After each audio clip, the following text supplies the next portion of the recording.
and I have begun with the Sext live at 12 o'clock. Hopefully, somebody comes to talk to me. Otherwise, the next live will be at 3 o'clock in the evening, and then 6 o'clock in the evening, and then 9 o'clock in the night, and 12 o'clock in the midnight, and 3 a.m. in the early morning, and so on. So, let's see.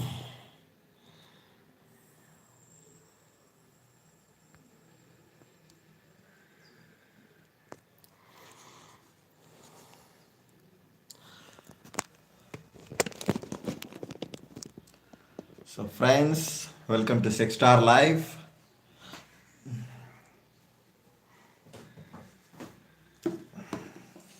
I'm going to read this book, Iran's Diverse Peoples. Whoever is watching live, please say hi in the live chat. If you don't, I'm just going to read.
Okay, Azerbaijan. The majority of people in Azerbaijan are Shia Muslims, and they speak Azerbaijani Turkish as their first language. In the post-World War II period and during the Mossadegh era, most political restrictions were lifted in Iran.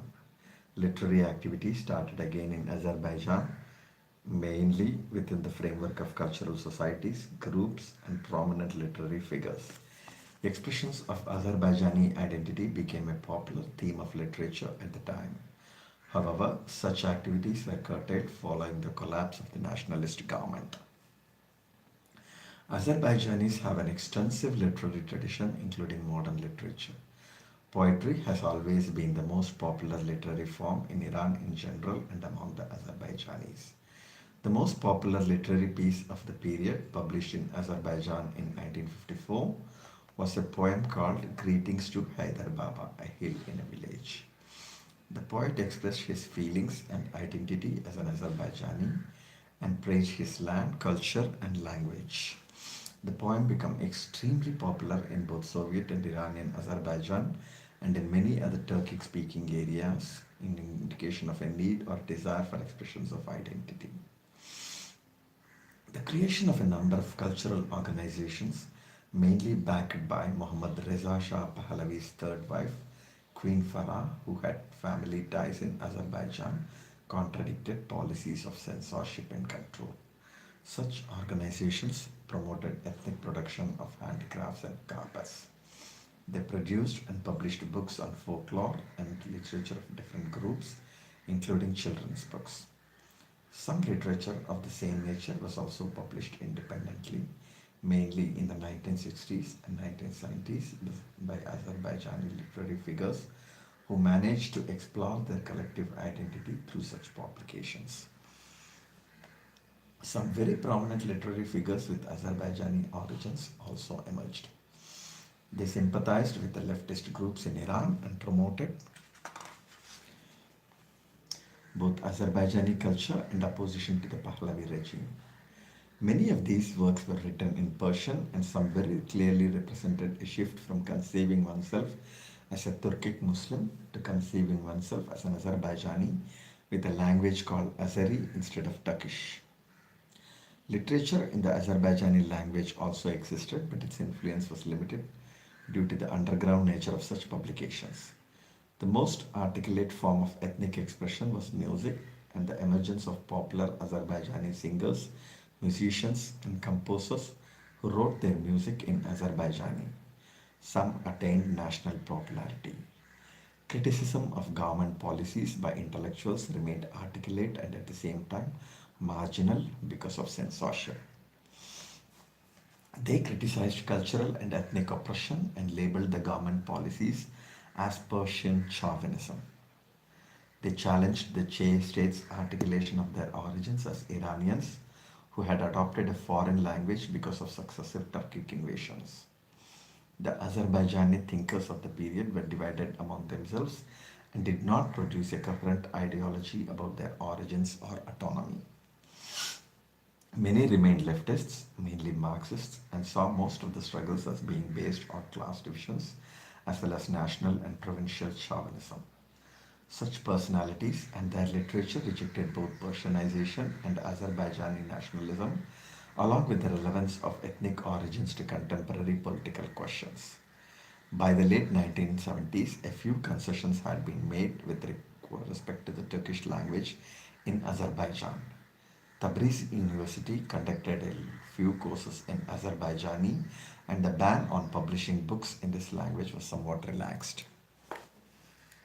Has anybody commented? Nobody is commenting anything. Let's check whether all chats is on. Yes, all messages is on. Nobody is sending any message. Nobody has any message for me. That's strange. The Kurds used the same arguments while trying to reconstruct. A major characteristic of the quest for identity at the time was based on the constructions of origins and histories.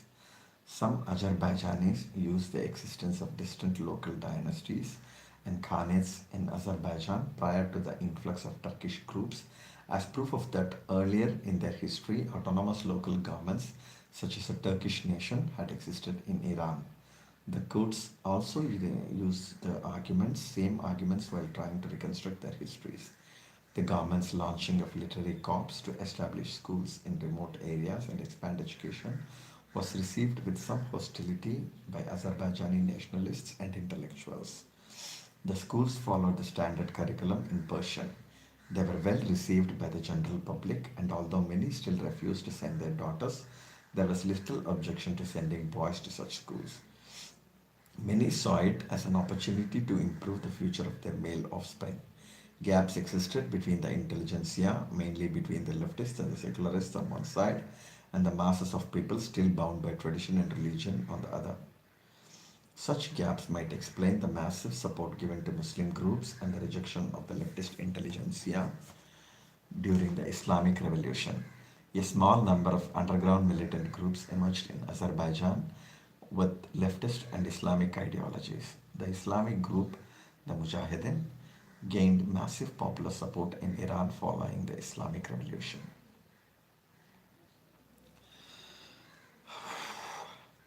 In the 1970s, following the rise of oil prices, extensive development projects were carried out throughout the country. Different provinces were developed differently and unequally. Technological advances, expanding communication systems, and mass migration to major cities, particularly Tehran, brought together many people of different origins. The central provinces in Iran prospered more and became more receptive to the government ideology of one nation, all Iranians, compared to the provinces at the periphery. Unequal development, increased resentment, and migration. Azerbaijani immigrants had a major presence in Tehran, mostly in the construction business. Statistics indicate that the rate of migration from rural Azerbaijan to Tehran and Tabriz was the highest in Iran by the 1970s. Many succeeded economically, assimilated into the Persian culture, and had extensive holdings and connections in the bazaars and retail trade. Others lived in the poorer neighborhoods but remained together as cohesive units with their own. Hi, somebody says hi.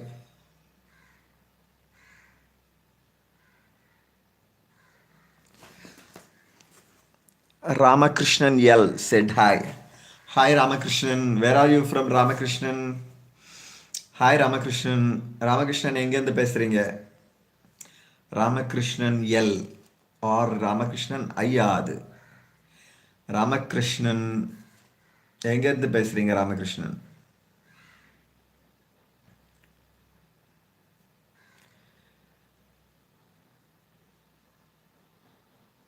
Ramakrishnan எங்கேருந்து பேசுறீங்க? Ramakrishnan, where are you from?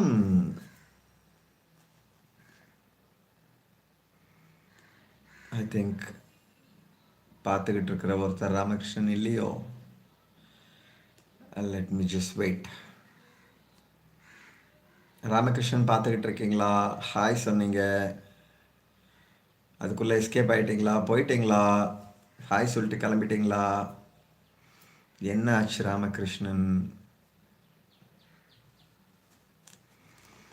Ramakrishnan hi hi hi இருக்கீங்களா? Thank you Ramakrishnan. Ramakrishnan சொல்லுங்கள், எங்கேருந்து பேசுகிறீங்க? உங்கள் தொகுதி என்ன? உங்கள் எம்எல்ஏ யார்? அவர் என்ன செஞ்சார் கடந்த 5 வருஷத்தில்? அண்ட் அவர் என்ன செய்யணும்? பேசிக் கொஷின்ஸ். நான் இந்த எலெக்ஷன் முடிகிற வரைக்கும் இந்த கொஷின்ஸ் கேட்டுக்கிட்டே இருக்க போகிறேன். உங்கள் தொகுதி எம்எல்ஏ யார்? என்ன செஞ்சார்? முதல்ல உங்கள் தொகுதி எது? தொகுதி எம்எல்ஏ யார்? என்ன செஞ்சார்?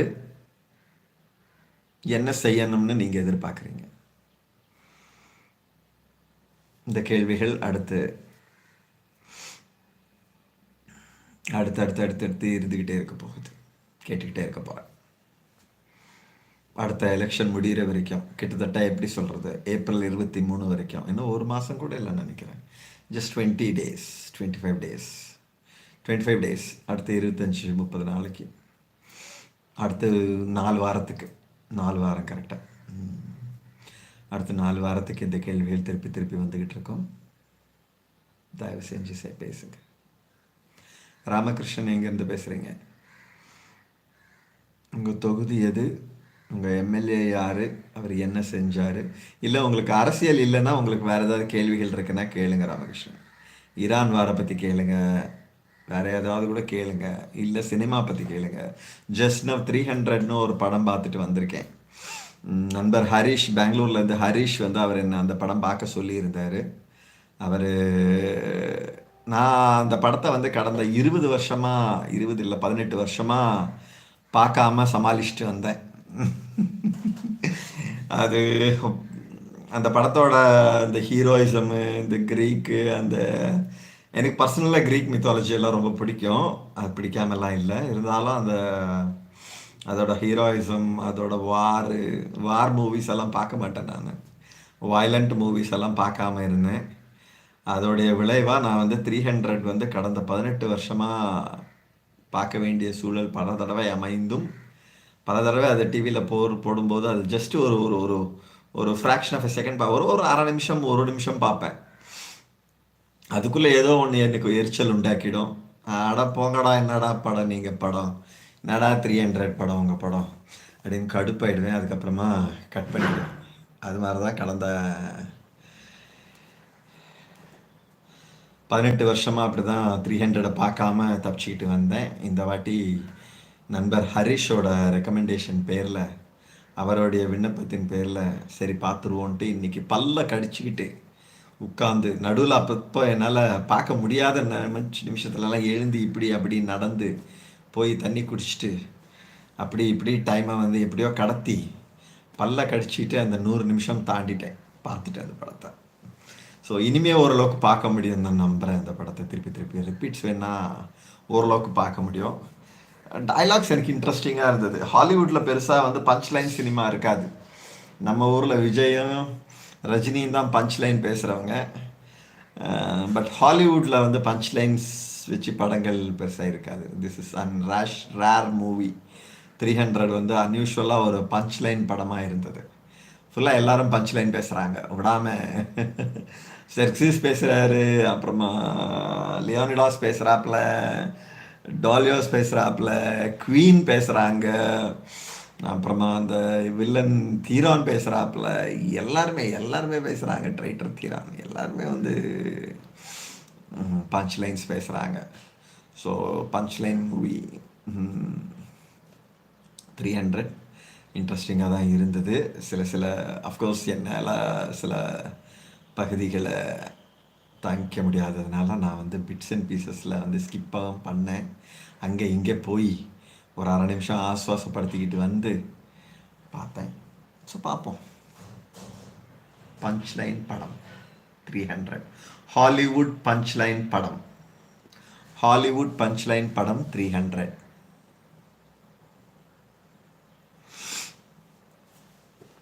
ஓகே, ஐ திங்க் ராமகிருஷ்ணன் இல்லை போல இருக்கு. So let me read.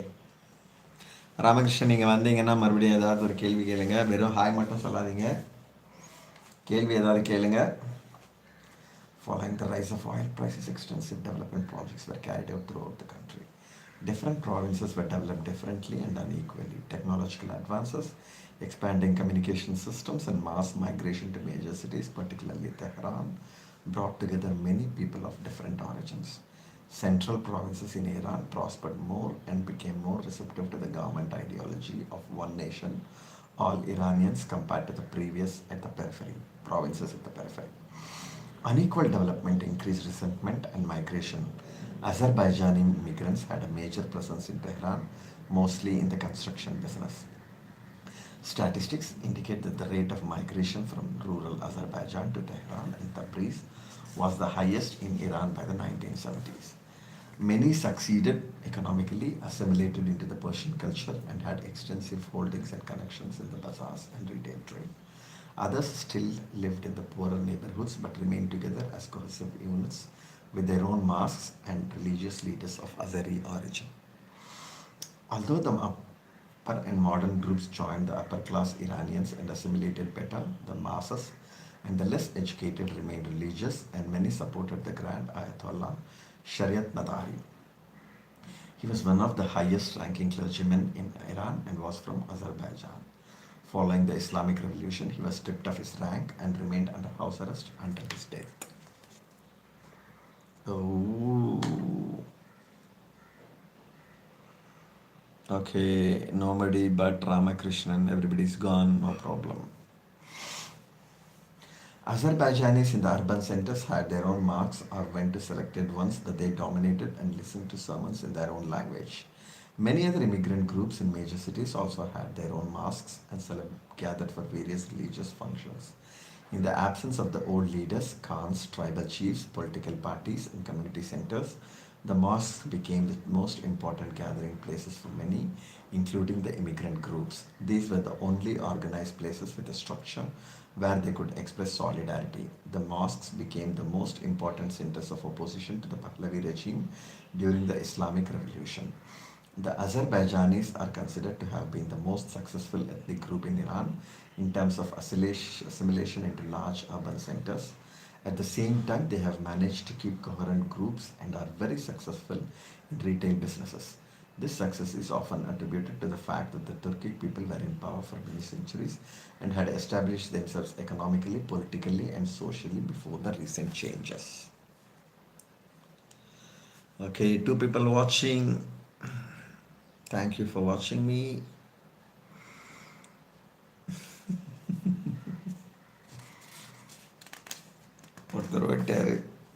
Okay, what is this pic? A poor man wearing a ghaba stands outside a mosque, Tehran, Iran. Okay, that's a poor man wearing a ghaba.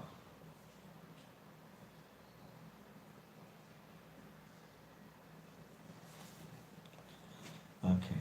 Despite the closure of the borders between Soviet and Iranian Azerbaijan, radio broadcasts from Baku remained a major link between the two. After the Azerbaijani movements were crushed, many activists from Iranian Azerbaijan went to Baku as refugees. The Soviet government for a long time supported propaganda aimed at uniting the two territories and only gave up when relations between Iran and the USSR improved greatly in the 1970s. In Baku, many publications exclusively in Azerbaijani by both exiles and locals tackled the question of Iranian Azerbaijan. The cultural institutions, such as museums, displayed items from Tabriz and other locations from Iran as though they belonged to one united country. The radio broadcasts, especially music, also bound the two regions. However, communism remained unpopular among the masses. Hence, propaganda from Soviet Azerbaijan was often regarded as attempts by the Russians to spread communism in Iran and were not generally effective.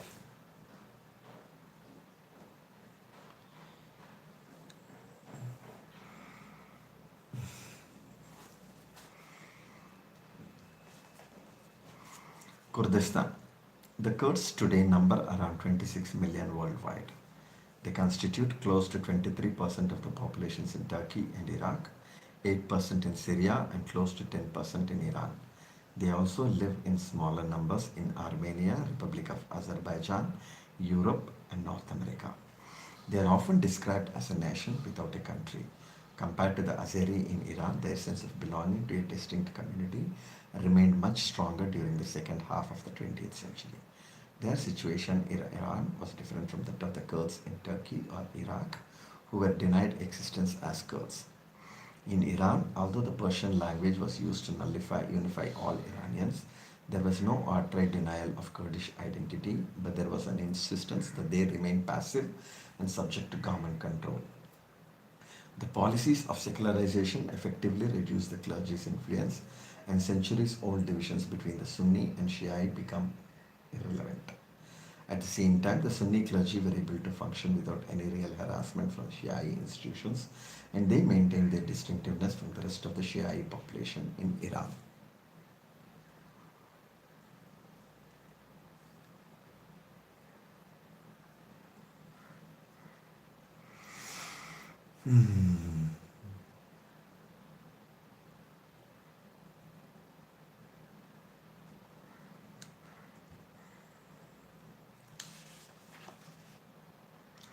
Kurdistan as a territory remained divided between different countries, and the idea of a Kurdish state shared.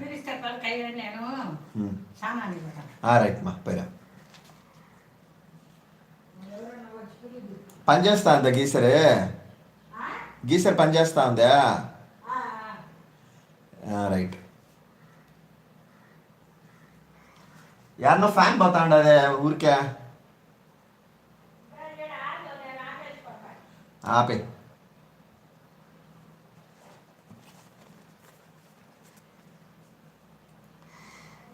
Kurdistan as a territory remained divided between different countries, and the idea of a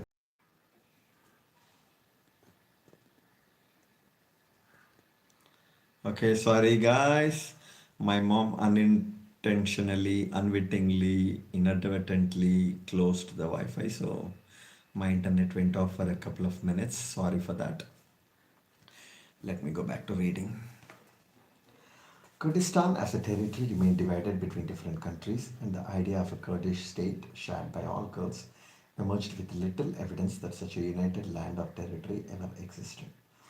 Myths of early Kurdish states, heroes, and common ancestry became very popular and are still reconstructed, despite obvious problems such as the two distinct Kurdish languages and substantial historical evidence showing diversity in origins. Saladin is one common hero whom many Kurds identify with and use as proof that powerful Kurdish states existed, even though he was Arab in culture and acted as an Arab Muslim ruler with no reference to a Kurdish identity. He ruled over and commanded parts of the Arab Empire and defended it against the Crusaders. Such reconstruction of identity started with the new territorial divisions after World War I and has remained very important in the course of seeking origins and common roots. Iranian Kurdistan has remained an important region for agriculture and livestock breeding. It accounts for about 30% of cereal production in Iran. Originally, stock breeding was carried out by the nomadic tribes migrating between summer and winter pastures. Such movement created tension between settlers and the nomads and among the various nomadic tribes competing for pasture.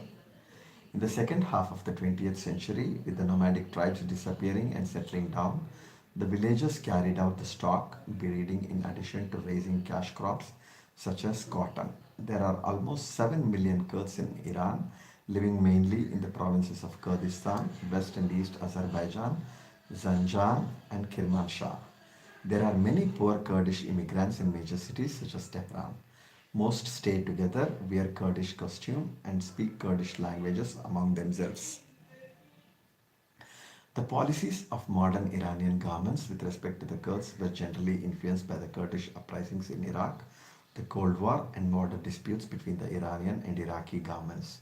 Following the collapse of the Mahabad Republic, the Kurdish Democratic Party of Iran (KDPI) was forced underground. Two small groups survived in Mahabad and Sarandaj. By 1954, they were united with the intention of overthrowing the monarchy, creating an independent Kurdistan in Iran and liberating all Kurdistan, including territories in other countries. Kurdish broadcasts from the Soviet Union and Cairo condemned monarchies in Iraq and Iran and encouraged Kurds everywhere to unite and aim for their own nation state. In 1958, the Iraqi monarchy was overthrown and the new leader, backed by the Soviet Union, openly lent support to the Kurdish people in Iraq. Mullah Mustafa Barazani returned to Iraqi Kurdistan as a national hero, and the Iranian National Army was immediately deployed in Kurdistan and at the border with Iraq. Barazani attempted to unify the Kurdish democratic parties in Iraq and Iran under his leadership. However, the Iranian members were quickly arrested and the party in reality had ceased to exist with the exception of a few members who had survived. This small group emerged later as a new revolutionary committee, established links with Iraq and supported Kurdish resistance there. By 1961, the Kurds of Iraq were rebelling against the Iraqi government and Barazani sought refuge in Iran.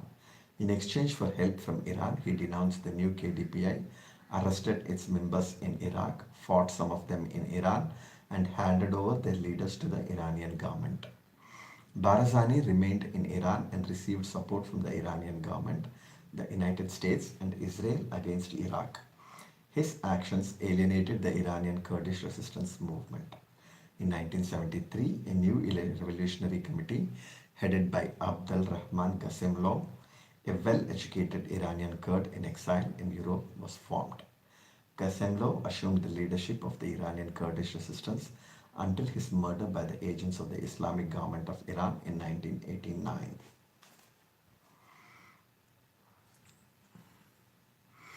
Okay, nobody after Ramakrishnan, nobody is also watching right now. That's okay.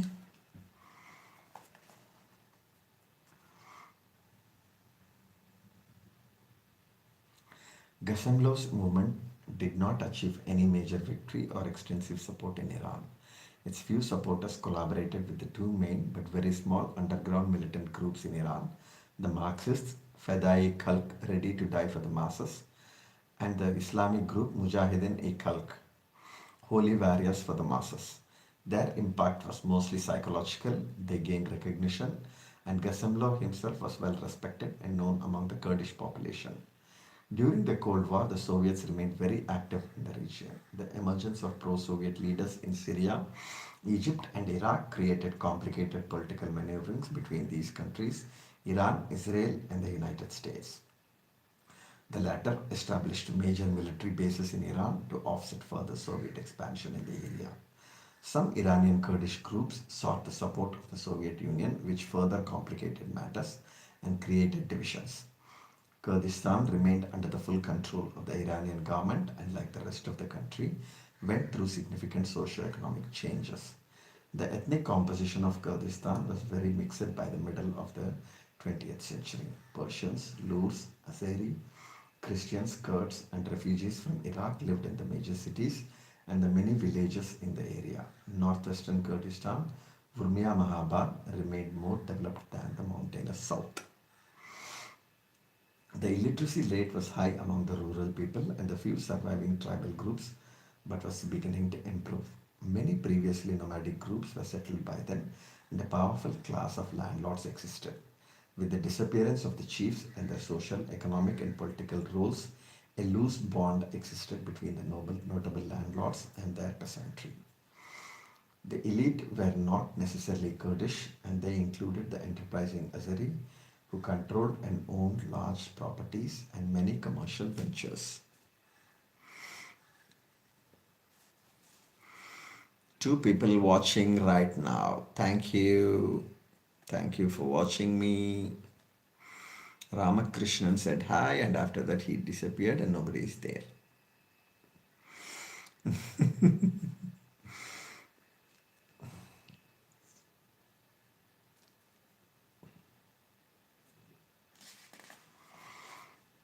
The effects of the Land Reform Act were both economic and psychological. The state challenged the affluent landlords, and the massive propaganda against them through the national media cost them a lot of their prestige.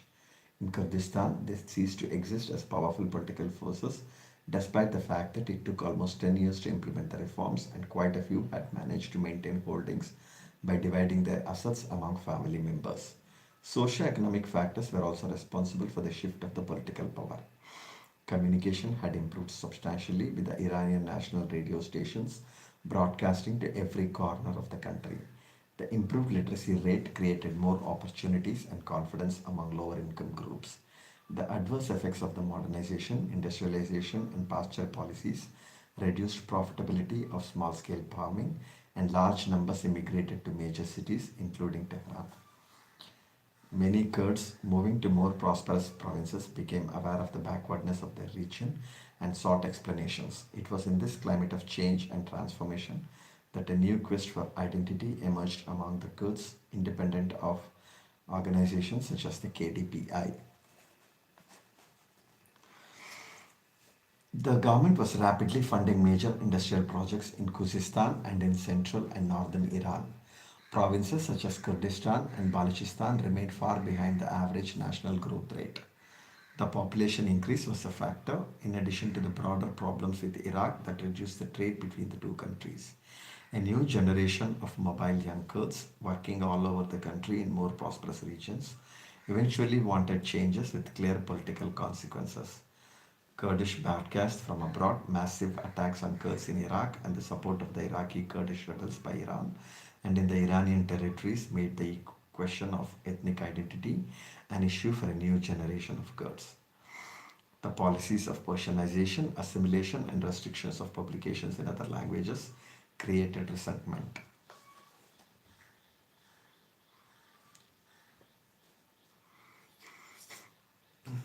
Okay, nobody said hi after Ramakrishnan. That's okay. யாருமே இல்லையா ராமகிருஷ்ணனுக்கு அப்புறம் யாருனால hi சொல்லலையா? By the 1970s, and after many onslaughts by the Iraqi leaders, including Saddam Hussein, close to 1 lakh Iraqi Kurds had arrived in Iran as refugees.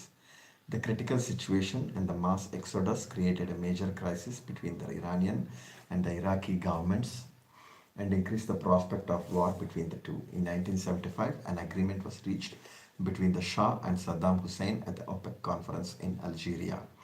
Border disputes were resolved and both countries accepted the border agreements reached in 1913 and 1914. Furthermore, they were each to seize support of rebellious groups in the other's country. Within hours of the agreement, the Iranian forces withdrew. Barzani and thousands of his supporters moved back to Iran, where they were disarmed. Barzani died from an illness in the United States in 1979. His body was flown to Iran and he was buried in Kurdistan near the Iraqi border and later moved to his homeland. Despite many mistakes, changing sides, and causing major divisions among the Kurds, Mustafa Barzani has gained mythical proportions among them. His family name still bears considered infamous. His son Masood took over the leadership of their followers after his father's death. The new Kurdish self-consciousness and identity emerged as a significant factor after the collapse of the Pahlavi regime and has remained one of the most important issues in the Kurds' relations with the Islamic government of Iran.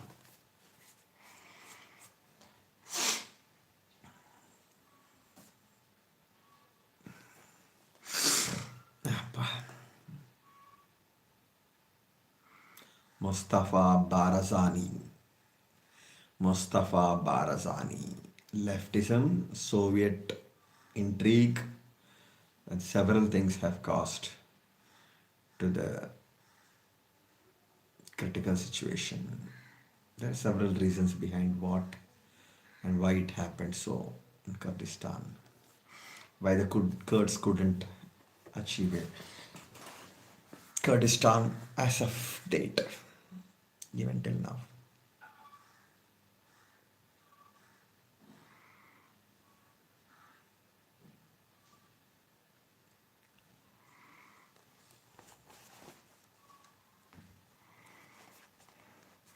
Turkmen, Arabs, and Balochi.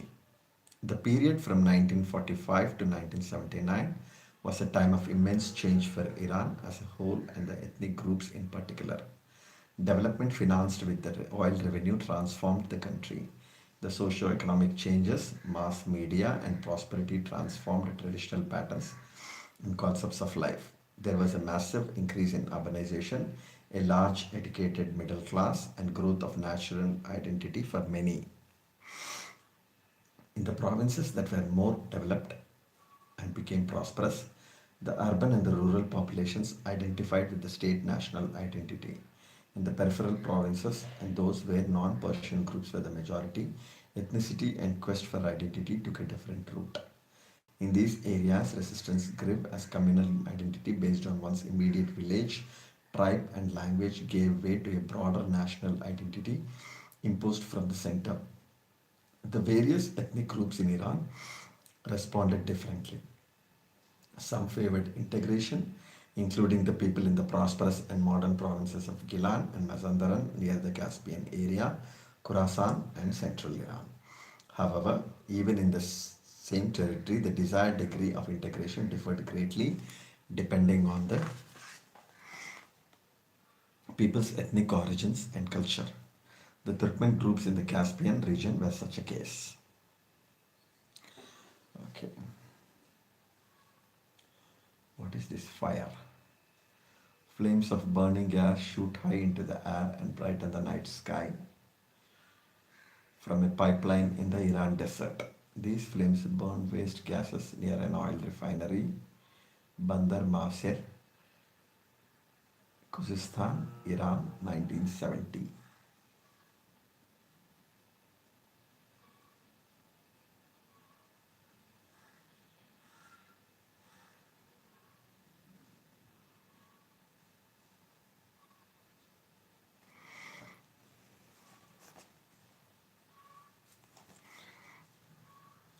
Turkmen make up about 2% of the population of Iran. They remained more independent than other ethnic groups following Reza Shah's abdication. However, by the late 1960s, the socio-economic changes were too drastic for any group to be able to continue traditional patterns of existence, and government control had been fully established in the area. Different groups' responses to changes also depended on the ecology of the regions where they lived. For example, groups in the northeastern portion of the Gorgan Plain were and still are able to maintain some pastoralism. The area is arid and thinly populated, in sharp contrast to the fertile southern portions of the plain that became centers of modern agricultural production. In the absence of major tribes and tribal socio-political power structures, the people in that area maintain identity by adhering to their unique cultural practices. The Turkmen groups have distinctive clothing and tents and have maintained many of their cultural practices, such as music, dance, horseback riding, and wrestling. Their marriage alliances no longer have political significance but create important social alliances between households. The bride price, which is heavy, is raised by the groom's family and after the marriage stays in the bride's family's household. It is regarded as a burden by many and is a reason why poor families delay marriage for years. The Turkmen have kept their patterns of residence by descent. Closely related groups stay together and women participate in many activities and generate income through weaving carpets and elaborately decorated fabrics. They follow the Islamic codes with respect to inheritance, death, and marriage. They prefer marrying among relatives and groups they know. However, such patterns are becoming harder to maintain. They remained resistant to settling down and participated in migrations whenever they could, even if only for brief periods. The major agro-industrial complexes and rapid development in the region had a significant impact on their lifestyle, and many voluntarily settled down. They did not have a lot of contact with related tribes in the Soviet Union, and there were no major groups with separatist tendencies. The majority was concerned with maintaining their cultural practices, and they were able to do so. However, there were sporadic complaints about the lack of language rights. On the whole, their community prospered during the 1960s and 1970s. Okay, Turkmen had bright price system, and the money remained in the hands of the bride's family. That's an interesting detail. Okay, whether it was matriarchal or matrilineal is not revealed by Mosme Price, but let's see what whether we should do a further research work on this.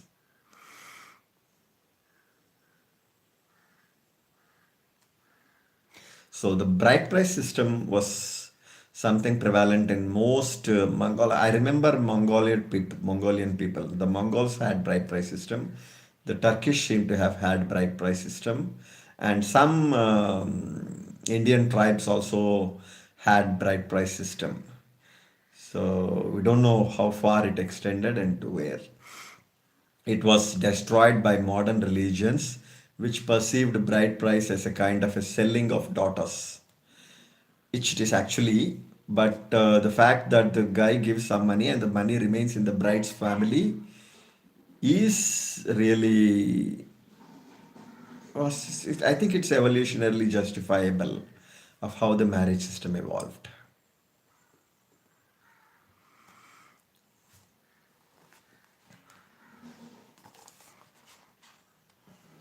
Arabs remained in Khuzestan and constituted 3% of the population of Iran.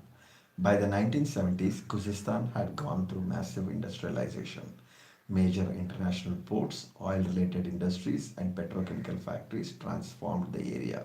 Many of the Arabs became Persianized, and the region's prosperity made the central government popular. Ethnic clothing remained popular, and there was a sharp gap between the modern educated sector and the less educated traditional groups living in more remote areas. The Bakhtiari people remained relatively quiet. Many of their leaders had been assimilated into the Iranian upper class. However, there was a rebellion led by a prominent Bakhtiari, the head of a major department in the army and later the secret service. He ended up fighting the government forces, defected to Iraq, and was later killed. However, this rebellion was not due to ethnic grievances on the part of the Bakhtiari. It had more to do with power struggles at the national level. Okay, there's a picture of a gas pipeline burning. It was taken in Khuzestan, Iran in 1970. This is an interesting picture. The flame rises high above the mountains. And looking at that, it seems to me this is one of the reasons for climate change, probably. And if climate change is evil, as environmentalists affirm, then United States and West as a whole is completely, fully, thoroughly responsible for that. So much of oil that they have pumped out of the earth, so much of it, of the gas was burnt until they found a way to use that gas, to bottle that gas and use it for domestic and commercial purposes. Till then, so much of gas was burning like how it is shown in this picture. So it's such a huge gas burning, it looks terrible out of that pipeline. So this is this is one of the terrible economic tragedy, environmental tragedies of modern civilization. It has. destroyed the environment.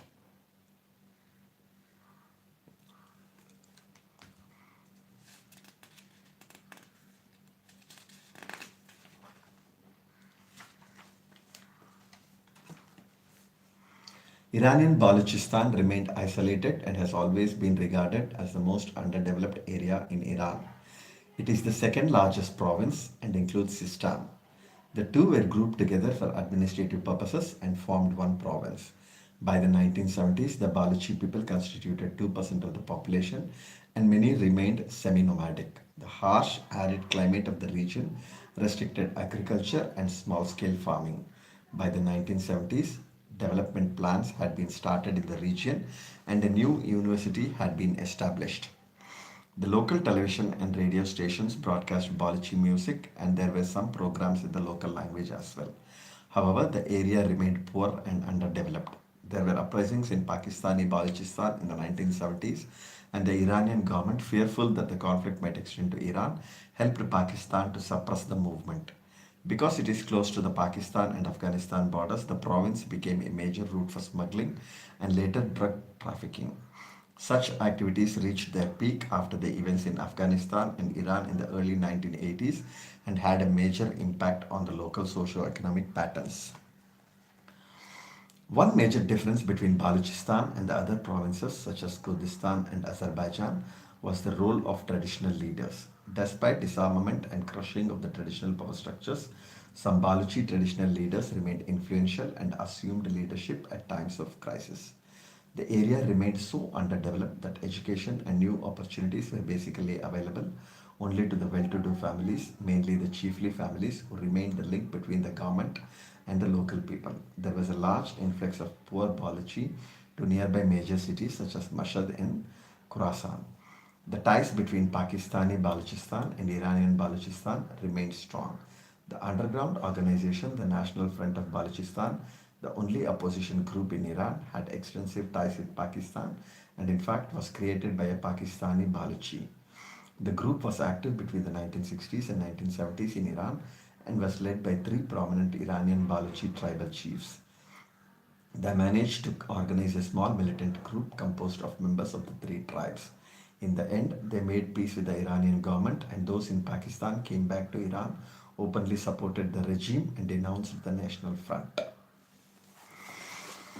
Okay, that's interesting about the Balochistani people. The Balochistani people of Pakistan as well as Iran were supposed to be, were apparently fighting against their governments. And by the way that history presents them as constantly in fight with their respective governments of Pakistan and Iran, I probably think, I guess actually that probably they are derivatives of the descendants of the Dravidian people, the Elamo Dravidian people. Probably, we don't know. We should have proper genetic studies done on them because they have completely lost the Dravidian languages or Elamite languages, and now they have completely adopted Aryan customs and Aryan languages. So we don't know whether they can be counted as Dravidians or Elamites or Iranians. Only a proper thorough genetic testing should be able to prove who they are actually.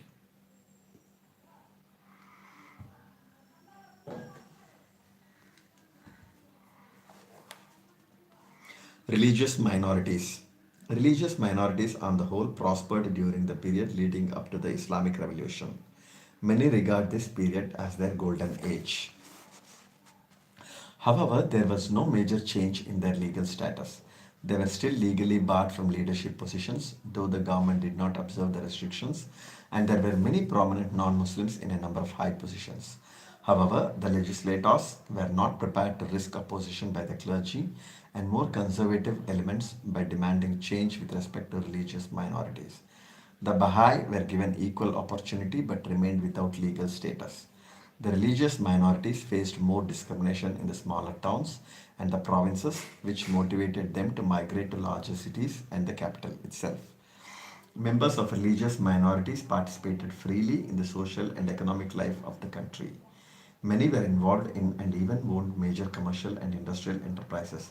Missionaries and their schools were replaced by international schools, which were very popular and continued to educate the elite and the upper classes. There were small numbers of Roman Catholics, Protestants, and Anglicans, mainly converts from Islam or other Christian groups. Churches were built, and the spiritual and political representatives were acknowledged and were present in major state functions. The younger generation was rapidly integrating into the larger Iranian society. Despite ease of integration and many improvements, on the whole, the religious minorities remained marginal.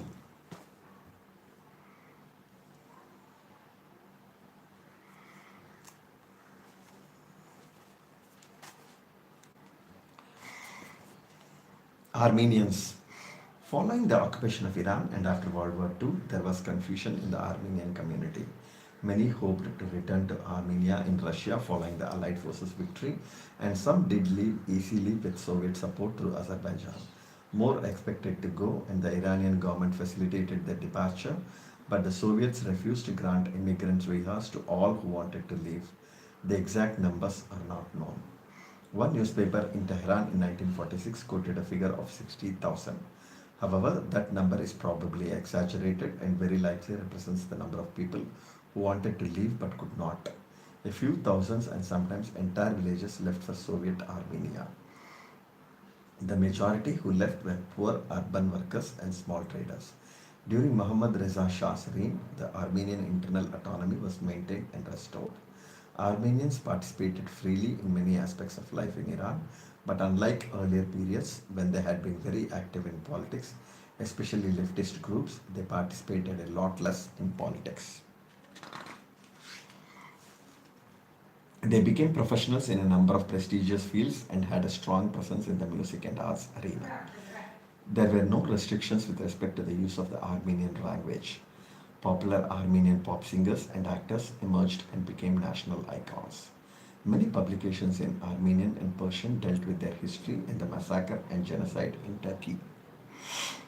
The constitution prohibited non-Muslims from attaining the highest positions in the country, a prohibition that remained in force during this period. Armenians were not favored in the army because they still revered Soviet Armenia. Tehran, Tabriz, and Isfahan became major centers for Armenians, and by the 1970s, there were close to 3 lakh Armenians living in Iran, with 30 churches and close to 50 schools. Most Armenians were urbanized, half of them lived in Tehran, and the rest remained in other cities, including Isfahan and parts of Azerbaijan. Both the Armenians and Assyrians used Bibles in their own languages, and Persian translations of the Bible were made available to the non-Christian public without harassment from the Muslim clergy. The Armenians have kept their loyalty to the Armenian Apostolic Church and have remained separated from the Eastern Orthodox Church. However, there are divisions among them. Many support the Patriarch in Lebanon instead of the one in Armenia. Iranian Armenians have been immigrating to the Armenian Republic for half a century. They were the largest Christian community in Iran, and on the whole, despite increasing integration, they remain marginal to some extent. Armenians celebrate all the major Christian festivities. Prior to the revolution of 1979, thousands of Muslims participated in their celebrations, including the New Year's Eve celebrated by all Christians, which was a major event in the big cities such as Tehran. They have a number of major holy sites in Iran, and they have managed to repair and extend such complexes. The Armenian quarter in Isfahan became a major tourist destination for Iranians and foreign tourists alike. Their major old churches and buildings were registered as national heritage sites and as such were protected.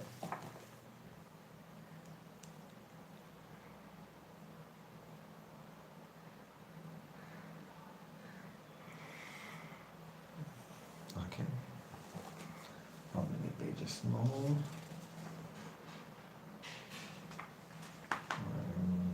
two, three, four.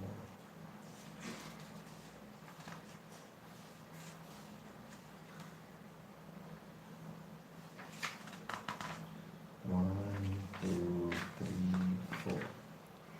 So 8 more pages.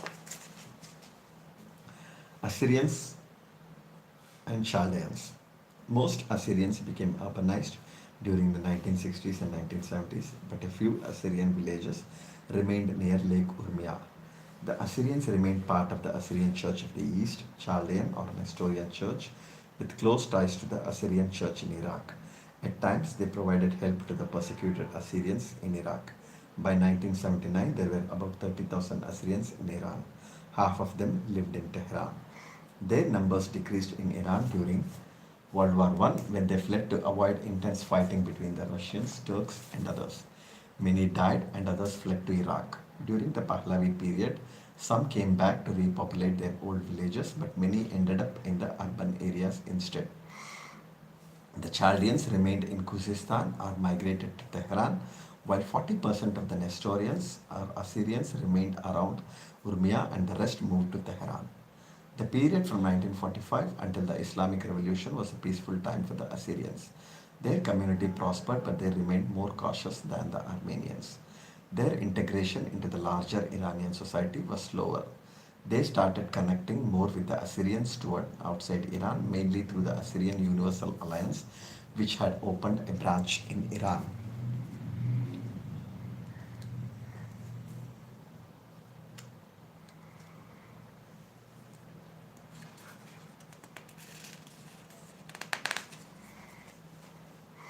Jews. ఇది ఎన్న యాక్చువల్గా an Iranian woman decorates a storefront with Christmas decorations in Tehran. December 23, 2003. Christmas, not commonly celebrated in Iran. Religious Islam is celebrated by the Assyrian and Armenian minorities who are Christians.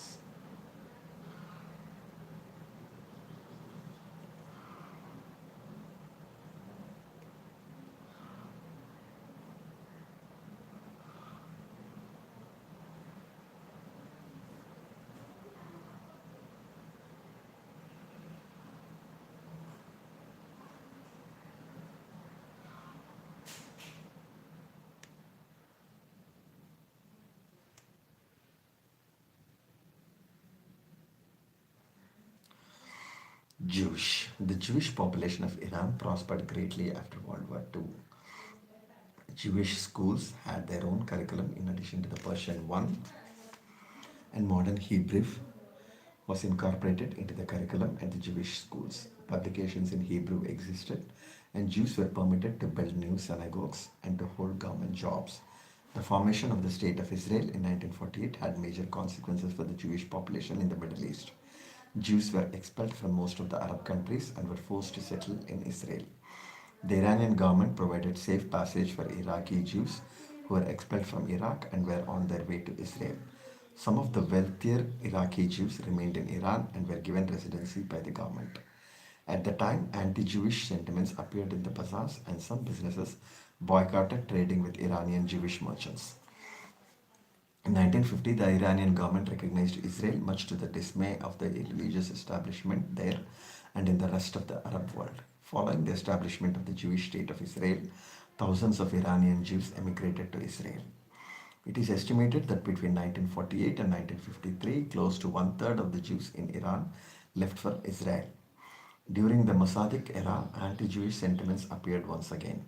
The weakness of the central government meant more power for the clergy, who used the occasion to attack Iranian Jews and Israel and to demand that Iranians join the anti Israel struggles and war by the Arab nations. Once the central government solidified its power, such activities ended. During the 1950s, the Jewish community in Iran established and expanded many links with international Jewish agencies. It received support from the Alliance Israelite Universelle and a number of other international organizations, including the American Jewish Joint Distribution Committee. This organization was established in Iran in 1947 and laid the foundation for many social, medical, and educational activities for the Jews in Tehran and the rest of the country. Though strong links existed between Iranian Jews and Israel, on the whole, the remaining Jewish population of Iran did not support Zionism. By the early 1960s, close to 8,000 Iranian Jews were attending Jewish schools sponsored by the Alliance Israelite Universelle. They had also established hospitals, medical, youth and women's centers, and charities to help poor families. They had a council in charge of their community affairs And since the constitution permitted them to conduct private and judicial affairs in their own courts, they had their own institutions to deal with such issues. The support of Israel by the Iranian government created close ties between the two countries. Jews were allowed to hold the Tehran Jewish Congress in 1957, and the World Jewish Congress was given permission to open an office in Israel, Iran. By 1948, the Jewish population of Iran was around 60,000, and by the 1970s, there were about 80,000 Jews in Iran. Despite earlier immigration to Israel, the numbers remained more or less the same. By the 1970s, about 55% of the Iranian Jews lived in Tehran and enjoyed freedom and equality with many prominent Jews in the country. Jews also immigrated to Iran from Iraq, Afghanistan, Russia, Poland, and Germany. Some of the European Jews who migrated made substantial contributions to improving the lives of Iranian Jews. Like Armenians, the Jews of Iran regard the period from 1950s to 1979 as their golden age. Their economic status improved significantly and many assimilated well into the larger Iranian society. By 1979, around half of the Jewish children in elementary schools attended Hebrew schools and learned Hebrew. Like the rest of the Iranians, many Jews were becoming more secular and did not insist on religious education. By the late 1960s, with the exception of Israel and South Africa, Iran had the wealthiest Jewish community in all of Asia and Africa. The majority of the Jews were middle class by this time. They were very well educated, and 10% of the Jewish population was regarded as extremely wealthy. The rapid improvement in the life of the Jewish population of Iran is attributed to the policies of the government and specifically to the very close relationship between Iran and Israel. Such association proved to be detrimental to the Jews of Iran following the Islamic Revolution. Okay, that's about Jewish people of Iran.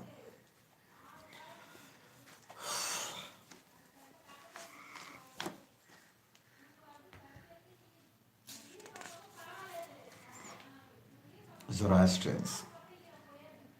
The Pahlavi era was a time of immense change for Zoroastrians. The government policy of glorifying ancient Persia was a source of pride for this religious community. Many research institutes in Iran, Europe, and North America were founded to explore different aspects of the ancient religion. Many nationalist organizations emerged promoting the ancient faith, some with very clear anti Islamic sentiments. By the 1970s, the number of Zoroastrians in Iran is estimated to have been around 30,000 to 35,000 with new temples, schools, and libraries. The grand celebration of major pre Islamic festivals created more awareness of the ancient Iran. Four of the national celebrations in Iran are pre-Islamic in origin. Nowruz, New Year, jumping over the fire on the last Tuesday of the year, Chahar Shanbe Suri, celebrating nature on the 30th day of the first month of the year, Seizde Behda, and the Yalda festival, which celebrates the end of the winter and rebirth of the sun and is a very popular family affair. Despite centuries of opposition by Muslim rulers and clergy and attempts to eradicate the celebrations, people refused to abandon them. Their promotion by the Pahlavi regime benefited the Zoroastrian community. Zoroastrian symbols became popular and were worn as jewelry, used as decorative items, and even used as sales symbols. The monarchy adopted ancient Persian ceremonial names and replaced all Arabic titles and terminology. Most Zoroastrians, like other minorities, moved to Tehran. The rest remained in Yazid and Kerman. Extensive links were established with the Parsi and Irani communities in India, and some Zoroastrians in those countries were encouraged to move back to Iran. The Irani were Zoroastrians who had emigrated to India in the 18th century but had maintained contact with the community in Iran. The community went through some major changes with respect to identity issues and modern interpretations of ancient works. Meticulous scholarly works by Western academics provided a new understanding of the major principles of the ancient religion, though some of these findings were rejected by the leaders of the Zoroastrian community. The result was the emergence of new schools of thought in the community, which led to divisions. One major issue still unresolved has been the refusal to accept new converts. With the popularity of the ancient faith among mainstream Iranians, some wanted to convert and were refused admission. Because the community was very small, there was pressure from within to accept converts, and the issue created some division. Baha'i. The Baha'i never gained legal status, but they also benefited from the Pahlavi religious policies, and a few prominent Baha'is occupied key positions in the government. Such treatment was not welcomed by the clergy and more religious groups. Prominent Baha'is were among the first victims of the new revolutionary government. On the whole, they enjoyed peace and prosperity from the late 1940s until 1979, with some exceptions. They encountered problems during the fasting month of Ramadan in 1955 when some anti Baha'i activities supported by some clergy took place. The dome of the Baha'i Center in Tehran was destroyed. The government's involvement outraged international agencies and such activities stopped. The Baha'is designed and implemented a number of plans for developing the community, and as of 1950s, women were eligible to be elected to the local and national spiritual assemblies. The community in Iran grew in terms of numbers and complexity. By the 1960s, there were around 150 national committees in Iran. The center in Tehran had expanded and had a printing office, a major library, and a youth club. Thousands of people served the community in Tehran alone, with many functioning as teachers of the faith. The Baha'is had one more encounter with the Iranian government in 1975. At the time, the Shah had introduced a one party system in the country, and all groups were asked to join it. The Baha'i insisted that they were not political and refused to join, and tensions emerged. They were mostly employed in the private sector, and although there were Baha'is in very high positions, on the whole, they did not favor employment in government agencies since they were required to state their religion on application forms. Some clergy and the extremist Muslim groups continued their denunciation and harassment of the Baha'i in the 1960s and 1970s. Prejudice against them existed at all levels, and many preferred to remain inconspicuous. The Baha'i international community prospered under the leadership of Shoghi Effendi, and by the time of his death in 1957, the Baha'i faith was well established and had expanded to every continent. Baha'i literature was translated into many languages, but it was not openly available in Iran. The world center of the Baha'i faith in Haifa, Israel, expanded considerably. By 1963, the Universal House of Justice in Haifa had 9 members elected to govern the international Baha'i community. This system of governing has more or less remained. They have no clergy and became increasingly community oriented, providing many services to their members. The community in Iran also grew with many converts from all faiths. They had no restrictions with respect to practicing their faith, but participated with some caution in the socio political life of the country. Their exact numbers are not known, but prior to the Islamic Revolution, they were estimated to be one of the largest religious minorities in Iran, probably the largest. It is estimated that the numbers there in the late 1930s was 1,50,000 to 3 lakhs.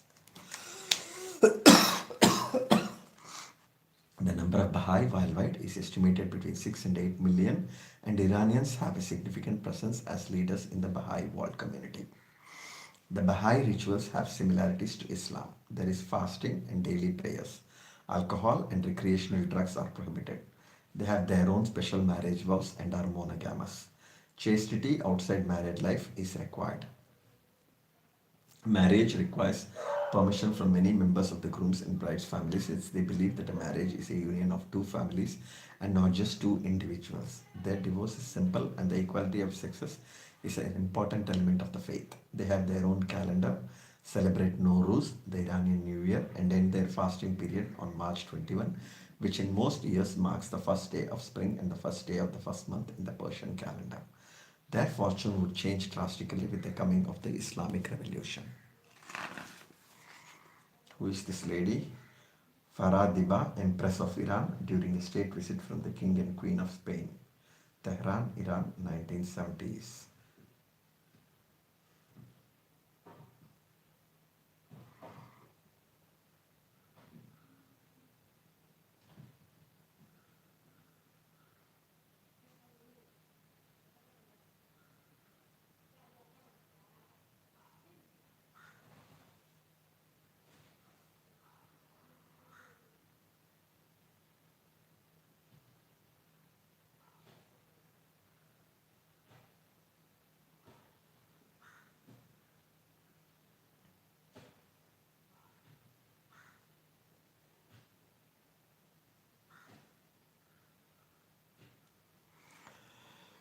Women and the Pahlavi reforms.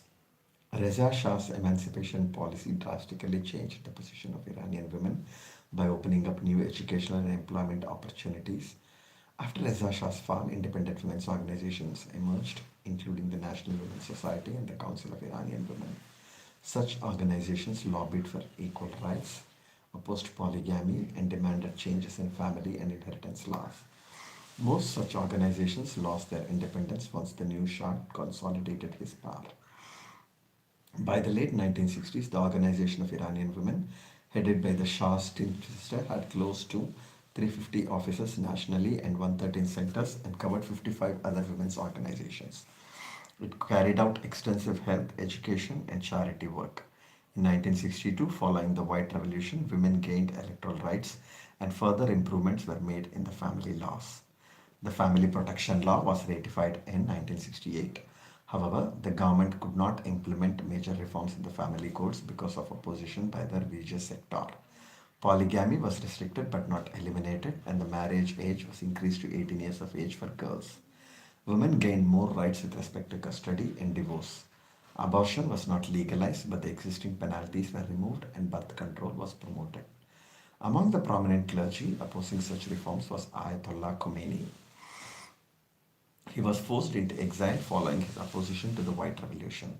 The religious groups objected in particular to the involvement of women in the education and literary corps and in the military service, which had become mandatory for women as well. Women's magazines mushroomed all over the country. A ministry for women's affairs was formed, and female members of parliament and senators were elected or appointed. Queen Farah was officially nominated by the parliament as the regent, since the crown prince was a minor at the time. This was the first time a woman had officially gained such a position. The Equal Opportunities Mandate guaranteed women's employment in the government sector. By 1978, 33% of university students were female, with 2 million in the workforce. About 190,000 were professionals with university degrees. There were 333 women in the local councils, 22 in the parliament, and 2 in the Senate. Religious leaders and more traditional groups objected to such changes.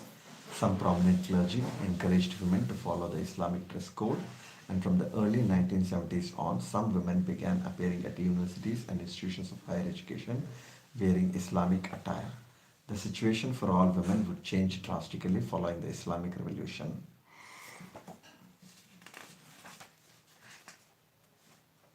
Like religious minorities, women lost many of the rights they had gained earlier in the century.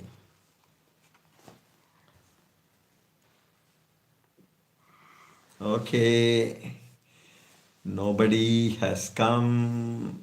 That's okay.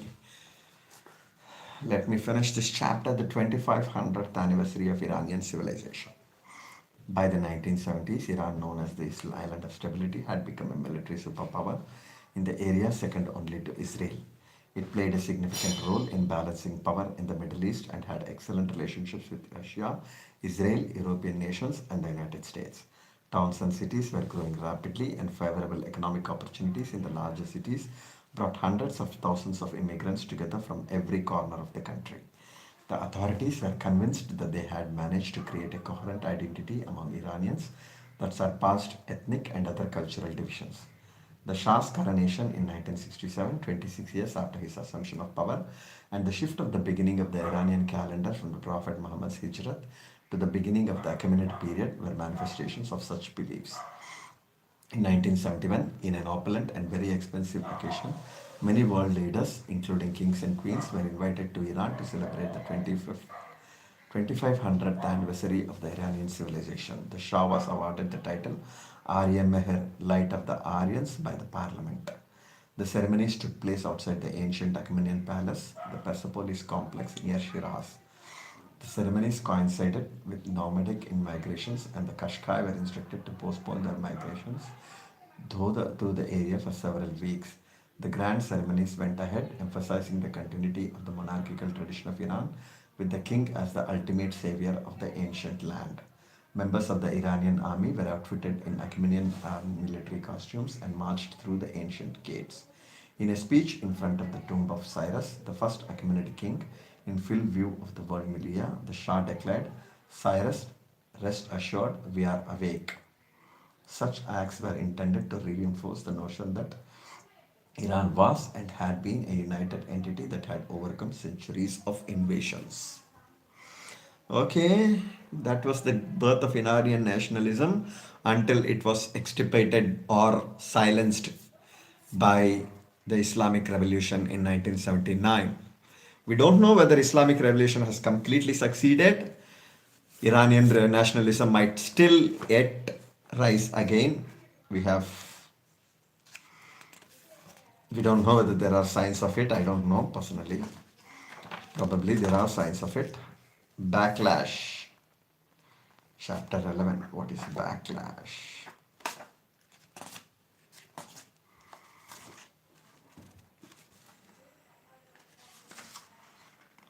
Oh,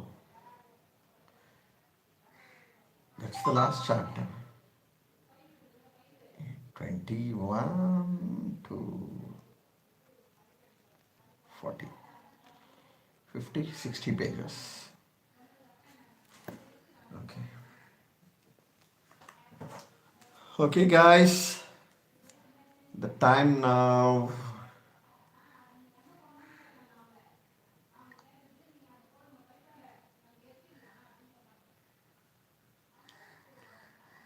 is 1:22, and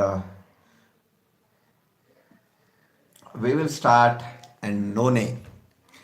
We will start none har at Horaram. I am doing live by Horaram system, and so now we will start my next live at 3 p.m. 3 o'clock, 3 o'clock in the afternoon. None live. Thank you, guys.